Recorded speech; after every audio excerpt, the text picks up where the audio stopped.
लुधियाना के सुनील और उसकी बीवी रीटा एक अच्छे और संपन्न परिवार से ताल्लुक रखते थे। एक दिन रीटा की भाभी उसके घर आती है। रीटा, तुझे तो पता है तेरा भाई कुछ नहीं करता, ऊपर से 2 बच्चों की जिम्मेदारी, बेटी भी बड़ी हो गई है। तू तो बुआ है, कुछ मदद कर सकती है तो कर देना। कहाँ पैसे हैं भाभी, बस समझ लो किसी तरह हम लोग भी दिन काट रहे हैं। 2 ही तो कार है और मेरी बेटी भी बड़ी हो रही है। अब उसके लिए कार लेनी है तो 10 लाख का खर्चा तो लग ही जाएगा। तभी वहाँ सुनील आ जाता है। अरे शशि, क्या है, तू हमेशा पैसों के लिए परेशान क्यों रहती है? वैसे क्या जरूरत थी बेटी की शादी इतने बड़े घर में तय करने की? अरे पैसे नहीं थे तो ऐसे ही कर देती कहीं शादी। इतने बड़े होटल में क्यों कर रही है शादी? लेकिन यहाँ तो मामला शादी का है, डेट तय है। दरअसल तेरे भतीजे के पीएफ के पैसे आने हैं, पर उसमें देर हो रही है।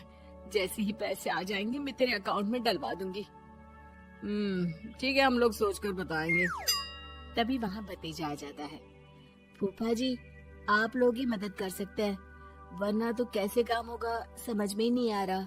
मैं वादा करता हूँ जैसे ही पैसे आ जाएंगे मैं आप लोगों को वापस कर दूंगा। हाँ भाई, ठीक है। अब देख भाई, हमारे लड़के तो सारा दिन घर पर पड़े रहते हैं, ना कमाते हैं ना कुछ कमाने की इच्छा रखता है। लेकिन चल, ये ले, कितने पैसे चाहिए?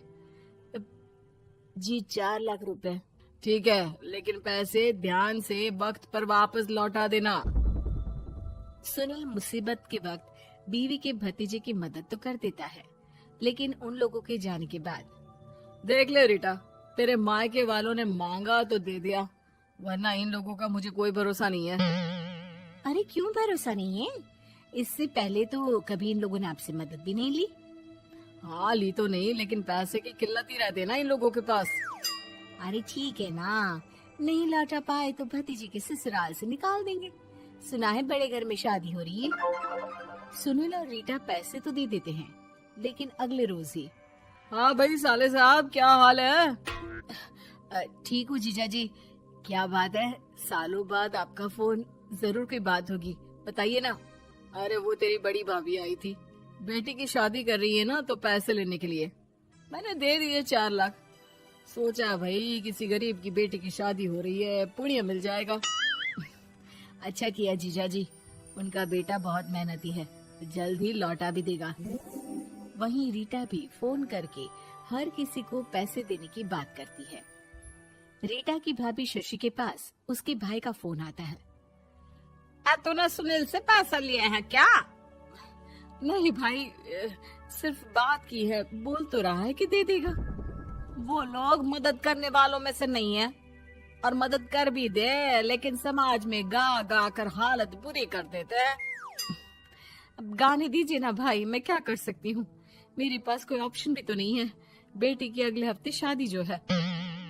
शशि की बेटी की शादी हो जाती है, लेकिन शादी के 1 महीने बाद ही सुनील का फोन भतीजे के पास आता है।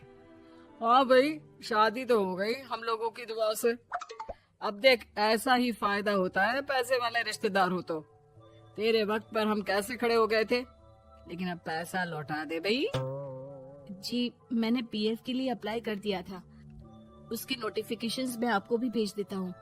मुझे लगता है 10 दिन में पैसे आ जाना चाहिए। जैसे ही पैसा आएगा मैं आपके अकाउंट में डाल दूंगा। और ना जी ना, कोई नोटिफिकेशन नहीं चाहिए, पैसा चाहिए, पैसा। ठीक है अंकल, बस 10 दिन का समय दे दीजिए। अभी हफ्ता भी पूरा नहीं होता कि भतीजे के पास उसके गांव के दूर के चाचा का फोन आता है। अरे बेटा, क्या बात है, सुनील के कोई पैसे ले रखे हैं तो दे क्यों नहीं देता? हाँ चाचा जी, बात तो हुई थी, 10 दिन का वक्त मांगा है, उम्मीद है हो ही जाएगा। अरे फोन कर रहा है, रोज बता रहा था कि बेटी की शादी में मदद की थी। अब क्या है ना, भले ही शादी 10 दिन रोक देते, लेकिन सुनील से मदद नहीं लेनी चाहिए थी। याद है ना, मधु की मदद करके कितना बदनाम कर दिया था उसने पूरे घर को सोसाइटी में। हाँ चाचा जी, मैं भी यही सोच रहा था कि उन लोगों से मदद नहीं लेनी चाहिए थी। कई लोगों के फोन आ चुके हैं। वहीं रीटा अपनी भाभी को फोन कर देती है। क्या है भाभी, कब पैसे लौटाओगी? पता है ना ये कितना बोल रहे थे, तुम्हारे बोलने पर मैंने पैसे दिए हैं। भाभी अब तो आपके बेटे की कार बेच दो और हम लोगों के पैसे दे दो। अरे लेकिन रीटा, बात तो 3 महीने की हुई थी ना, अभी तो 2 महीने भी नहीं हुए पैसा लिए, थोड़ा तो सब्र करो। नहीं नहीं भाभी, वैसे मेरा बेटा टिक्कू आ रहा है आप लोगों के घर रहने के लिए, उसको अच्छे से खिलाना पिलाना, समझी?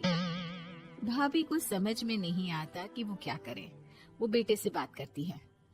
अरे माँ, इन लोगों से मदद लेकर सच में बहुत बड़ी गलती कर दी। मुझे खुद समझ में नहीं आता कि कैसे इन लोगों के पैसे जल्द से जल्द दे दूं। तभी डोरबेल बजती है और रीटा का बेटा टिक्कू घर में आता है। आओ बेटा, मामी के घर पहली बार आए हो रहने? आप पापा बोल रहे थे कि आप लोग पैसे का ब्याज तो दे नहीं पाओगे, तो तब तक मैं यहीं रह लूं। और हाँ, मैं एसी के बिना नहीं सो पाता। आप लोग अपना देख लेना और पैसे जल्दी लौटा देना, क्योंकि मैं थोड़ा जल्दी जाना चाहता हूँ। रीटा का फोन शशि के पास आता है। भाभी, पैसे कब तक दोगे? बेटे की विदाई के बाद शशि के घर का माहौल बिल्कुल बदल जाता है। वो हर वक्त बेटे से उसके पीएफ के पैसे पूछती, और पीएफ यानी कि सरकारी काम। आजकल में पूरा 1 महीना और बीत जाता है। भाभी, मैं और ये अमेरिका जा रहे हैं, घूमने के लिए पैसों की बहुत जरूरत है। रीटा, मैं पूरी कोशिश कर रही हूँ कि जल्द से जल्द पैसे का इंतजाम कर दूं, लेकिन पक्का नहीं बोल सकती। तभी सुनील का फोन भतीजे के पास आता है। देख माना 3 महीने की बात हुई थी पैसे लौटाने के लिए, लेकिन अभी मुझे पैसों की काफी जरूरत है। मैं अमेरिका जा रहा हूँ, तो पैसे मैंने किसी से ब्याज में पकड़ लिए हैं। तू हर महीने 4 लाख का 20,000 ब्याज डाल देना मेरे अकाउंट में। सुनील फोन रख देता है, लेकिन भतीजा काफी परेशान हो जाता है। वो ऑफिस से शाम को घर आता है कि माँ पूछती है, क्या हुआ बेटा? बेटा माँ को सारी बात बता देता है। माँ भगवान के सामने हाथ जोड़कर खड़ी हो जाती है और रोने लगती है कि तभी बेटे का मोबाइल पर मैसेज बजता है। माँ, पीएफ के पैसे आ गए। और वो ऑनलाइन ही सुनील के पैसे वापस कर देता है। भला हो भगवान का। लेकिन आज एक बात तो समझ में आ गई, मदद हमेशा उन लोगों से लो जो मदद के बदले आपसे मदद में दी गई रकम ही वापस लें, ना कि समाज में आपकी इज्जत।